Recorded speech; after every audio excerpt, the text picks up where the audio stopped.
Party line ని ధిక్కరించి మాట్లాడుతున్న ఎమ్మెల్సీ తీన్మార్ మల్లనని తెలంగాణ కాంగ్రెస్ పార్టీ క్రమశిక్షణ కమిటీ పార్టీ నుంచి సస్పెండ్ చేసింది. ఇటీవలి కాలంలో ప్రభుత్వాన్ని విమర్శించడంతో పాటుగా పార్టీని కూడా విమర్శిస్తూ తీన్మార్ మల్లన్న పదే పదే మాట్లాడుతున్నారు. దీనిపై పార్టీ శ్రేణుల నుంచి ఫిర్యాదులు రావడంతో టీపీసీసీ క్రమశిక్షణ కమిటీ తీన్మార్ మల్లన్నకి షోకాజ్ నోటీసులు జారీ చేసింది. అయితే తాను విచారణకి హాజరు కానని, నోటీసులకు సమాధానం ఇవ్వబోనని తీన్మార్ మల్లన్న బహిరంగ ప్రకటన చేశారు. దీంతో నిర్ణీత గడువు వరకు టీపీసీసీ అధ్యక్షుడు చిన్నారెడ్డి వేచి చూశారు. చివరికి తీన్మార్ మల్లన్నని పార్టీ నుంచి సస్పెండ్ చేస్తూ టీపీసీసీ క్రమశిక్షణ కమిటీ ఉత్తర్వులు జారీ చేసింది.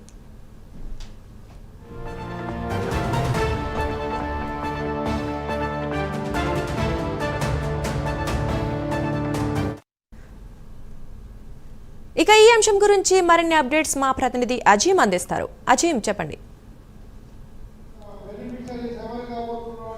చింతపండు నవీన్ అలియాస్ తీన్మార్ మల్లన్న కాంగ్రెస్ పార్టీ ఎమ్మెల్సీగా ఉన్నారు. అయితే కాంగ్రెస్ పార్టీ ఎమ్మెల్సీగా ఉన్నటువంటి తీన్మార్ మల్లన్నను ఏదైతే కాంగ్రెస్ పార్టీ సస్పెండ్ చేసినట్టు కొద్దిసేపటి క్రితమే క్రమశిక్షణ కమిటీ చైర్మన్ చిన్నారెడ్డి ఏదైతే ఆర్డర్స్ కూడా ఇష్యూ చేయడం కూడా జరిగింది. ఏదైతే జనవరిలో ఏదైతే తీన్మార్ మల్లన్న కాంగ్రెస్ పార్టీకి సంబంధించినటువంటి పార్టీ మీద, అలాగే కాంగ్రెస్ ప్రభుత్వం ఎంతో ప్రతిష్టాత్మకంగా తీసుకున్నటువంటి కులగణన, దాంట్లో ముఖ్యంగా బీసీలకు సంబంధించినటువంటి శాతాన్ని తగ్గించి చూపించారని చెప్పి, ఇది రెడ్డిలు చేసినటువంటి ఒక సర్వే అని చెప్పి ఏదైతే ఆ పేపర్ని తన ఛానల్ అయినటువంటి యూట్యూబ్ ఛానల్లో లైవ్లో ఆ పేపర్ని తగలబెట్టి తన నిరసనను వ్యక్తం చేసినటువంటి పరిస్థితి కనిపించింది. అలాగే కాంగ్రెస్ పార్టీలకు సంబంధించినటువంటి రెడ్లను కూడా తిట్టారు. అలాగే జానారెడ్డికి సంబంధించినటువంటి సర్వే ఇది ఏదైతే బీసీలకు సంబంధించిన సర్వే కాదని చెప్పి కూడా తను ఏదైతే ఆ సామాజిక వర్గాన్ని టార్గెట్ చేస్తూ కూడా ఏదైతే తిట్టడం కూడా జరిగింది. సో ఈ నేపథ్యంలో కొన్ని పదజాలాలు కూడా ఏదైతే వాడడం కూడా జరిగింది. సో దీనికి సంబంధించి అనేక ఫిర్యాదులు అటు టీపీసీసీకి వెళ్ళడం కూడా జరిగింది. ఈ నేపథ్యంలోనే క్రమశిక్షణ కమిటీ ఏదైతే ఫిబ్రవరి 5వ తారీఖున ఏదైతే తీన్మార్ మల్లన్నకు నోటీసులు కూడా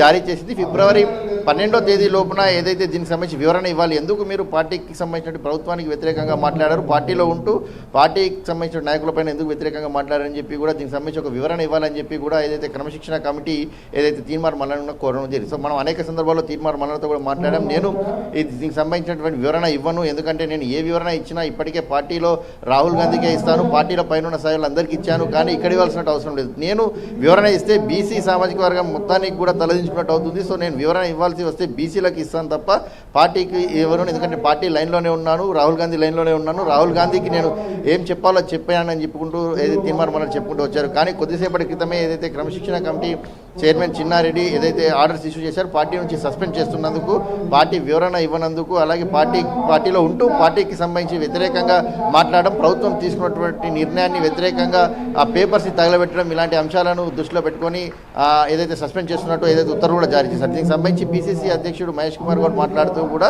పార్టీలో ఎవరికైనా ఒకటే ఉంటుంది, కులాలకు మతాలకు అతీతంగా ఖచ్చితంగా ఎవరైనా పార్టీ లైన్ని ధిక్కరిస్తే మాత్రం ఖచ్చితంగా సస్పెన్షన్స్ ఉంటాయి, పార్టీ చర్యలు ఉంటాయని చెప్పి కూడా తాను చెప్పుకుంటూ కూడా రావడం జరిగింది. సో ఓవరాల్గా తీన్మార్ మల్లన్న ఎపిసోడ్ అయితే కాంగ్రెస్ పార్టీ నుంచి ముగిసిందని మనం చెప్పుకోవాలి. ఏదైతే సర్వేకి సంబంధించిన అంశంపై కావచ్చు, అలాగే పార్టీలకు సంబంధించిన రెడ్లకు సంబంధించిన అంశంపై తీన్మార్ మల్లన్న చేసిన వ్యాఖ్యలు దుమారాన్ని అయితే ఈ రాష్ట్రంలో రేపాయని మనం చెప్పుకోవచ్చు. ఇదే నేపథ్యంలో ఈరోజు పార్టీకి సంబంధించిన సస్పెన్షన్ జరిగింది. ఈ సస్పెన్షన్ కూడా ఏఐసీసీ ఆదేశాల మేరకి జరిగిందని చెప్పి కూడా పీసీసీ అధ్యక్షుడు మహేష్ కుమార్ గారు చెప్పుకుంటూ వచ్చారు. మరి దీనిపై తీన్మార్ మల్లన్న రియాక్షన్ ఎలా ఉంటుందో చూడాల్సి ఉంటుంది. ఎందుకంటే గతంలో కూడా తను మాట్లాడుతూ సస్పెండ్ చేస్తే చేసుకునేవ్వండి, కానీ నేను మాత్రం వివరణ ఇవ్వను అని ఏదైతే తీన్మార్ మల్లన్న చెప్పుకుంటూ వచ్చిన పరిస్థితి కూడా కనిపించింది. మరి ఈ నేపథ్యంలో ఈరోజు ఈ సస్పెన్షన్ ఆర్డర్పై తీన్మార్ మల్లన్న ఎలా మాట్లాడతారో చూడాల్సి ఉంటుంది. అలాగే కాంగ్రెస్ పార్టీ కూడా ఒక లైన్ ఇచ్చింది, ఏదైతే పార్టీకి సంబంధించి ఎవరు వ్యతిరేకంగా మాట్లాడి చర్యలు ఖచ్చితంగా ఉంటాయి, తప్పకుండా ఉంటాయని చెప్పి ఒక లైన్ని కూడా ఏదైతే పార్టీ పంపించింది. మరి తీన్మార్ మల్లన్న రియాక్షన్ ఎలా ఉంటుందో మాత్రం చూడాల్సి ఉంటుంది. దుర్గా.